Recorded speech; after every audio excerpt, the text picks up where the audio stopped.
कैसे हैं आप लोग। मैं आपका फ्रेंड मुकेश दोबारा से आपका स्वागत करता हूं आपके अपने चैनल वी केयर में। तो आज हम एक नया टॉपिक लेके आए हैं, फेंटिंग कराना, लॉस ऑफ कॉन्शियसनेस। तो आज जानेंगे कि किस कारण से होता है, इसका घरेलू ट्रीटमेंट क्या है और हम इसमें कैसे किसी की हेल्प कर सकते हैं। तो फेंटिंग आप देखते हो या फिर किसी शौक के कारण होता है, या फिर लो स्लीप हो गया, नींद पूरी नहीं हुई, बहुत देर तक बैठे हैं, है ना, कहीं बहुत देर तक खड़े हैं, या फिर डिहाइड्रेशन हो गया। तो ये सारे फैक्टर्स हैं जिसकी वजह से हम कोई भी व्यक्ति फेंटिंग हो सकता है। तो फेंटिंग होता है तो क्या करते हैं, आदमी का नीचे गिर जाता है, बेहोश हो जाता है, लॉस ऑफ कॉन्शियसनेस हो जाती है। तो हम उसको देखते हैं तो लोग में हवा बढ़ जाती है, भीड़ इकट्ठा हो जाती है लोगों की, क्या हो गया, कैसे हो गया, उसको लोग घेर के खड़े जाते हैं। तो हमने करना क्या है ऐसे में, है ना। तो अगर कोई भी व्यक्ति ऐसे बेहोश हुआ है, उसके सांस हल्की, उसकी सांस चल रही है, ठीक है, वो लग रहा है देख के सांस चल रही है, तो उसको हमने क्या करना है कि उसके हमने जो पैर हैं वो 1 फुट यानी कि 12 इंच हमने उसके पैर एलिवेट कर देने हैं।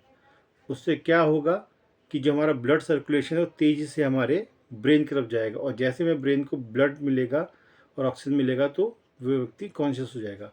और ये होता क्यों है, क्योंकि ब्रेन में प्रॉपर ब्लड और ऑक्सीजन का सप्लाई ना होने के कारण आदमी फेंट हो जाता है। अब ये तो हो गया कि हमें करना क्या है, पर मेडिकल लाइन में सबसे ज़्यादा होता है डोंट्स, डू नॉट हार्म। तो हमें ये पता होना चाहिए कि हम किसी की बेहतरी तो कर रहे हैं, पर उससे पहले ये पता होना चाहिए कि हमें क्या गलत नहीं करना है।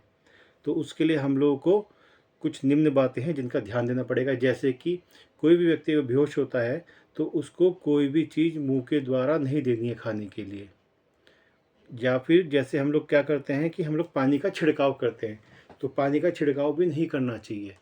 इससे होता क्या है कि सपोज़ करिए हम उसे कुछ खाने को दे रहे हैं या हम पानी का छिड़काव कर रहे हैं, और वो होके हमारे रेस्पिरेटरी ट्रैक्ट, एयरवे में, हमारी जो सांस नली है उसमें अगर जाके अटक गया, तो उस व्यक्ति की मृत्यु भी हो सकती है उस एयरवे के ब्लॉक होने के कारण।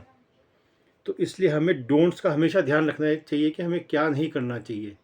और ये मेरे साथ एक लाइव एग्जांपल हुआ है। एक बार मैं मम्मी को लेके गया था एक डॉक्टर के पास, तो वहाँ एक महिला अपने 7-8 साल के बच्चे के साथ जा रही थी, तो वो बेहोश होकर गिर गई वहीं पर। तो डॉक्टर वहीं बगल में था, डॉक्टर साहब के पास लेके आए उनको लोग।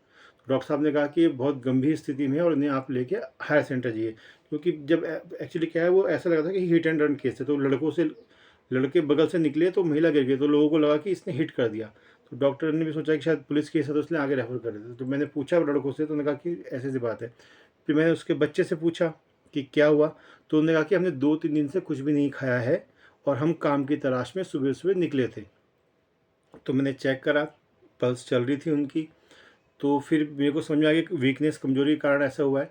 तो मैंने उनके जो पैर है वो 1 फुट यानी कि 12 इंच एलिवेट करे, और कुछ सेकंड्स के बाद उस महिला को होश आ गया था। उसके बाद हमने वहाँ पर जितने लोग थे, हम लोग, कोई चाय लेके आया, कोई पानी लेके आया, कोई बिस्कुट लेके आया। तो जब थोड़ा नॉर्मल हो गई, उसके बाद हमने उसे चाय और बिस्कुट दिया। तब उसको उससे पूछा तो उसने ये बोला कि हाँ, मेरे को वीकनेस आ गई थी, इसलिए चक्कर आ गए थे, वो बेहोश हो गई थी। तो ये चीज़ें, बहुत से लोग इमोशनल किस हो जाते हैं तब बेहोश हो जाते हैं। बहुत से लोग, आपने देखा होगा कि किसी घर में डेथ होती है तो शॉक में जा के बेहोश होते हैं, है ना। कोई व्यक्ति कुर्सी पे बैठा है, बहुत देर से काम कर रहा है, अचानक से जैसे खड़े होगा धैर्य नीचे गिर जाएगा, क्योंकि ब्लड सर्कुलेशन पूरा नीचे चला गया। अगर ब्रेन को प्रॉपर ऑक्सीजन और ब्लड पहुंचेगा तो फेंटिंग नहीं होगी। तो ये ना पहुंचने के कारण ही फेंटिंग होती है मैक्सिमम, ठीक है। हम देखते हैं बहुत से लोग लाइन पे खड़े, धूप हो रही है चटक, और लाइन पे खड़े हैं, तो देखते हैं कि लोग बेहोश होकर नीचे गिर गए। कारण वही ब्लड सर्कुलेशन नीचे की तरफ, ब्रेन में ऑक्सीजन और प्रॉपर ब्लड नहीं जाएगा तो फेंटिंग होगी, ठीक है। तो ऐसी और इन्फॉर्मेटिव वीडियोस मैं आप लोगों के लिए लेके आता रहूँगा। अगर आपको अच्छा लगे तो आप लाइक, शेयर और सब्सक्राइब ज़रूर कर दें। बाकी आप अपना ख्याल रखें। जय उत्तराखंड, जय भारत।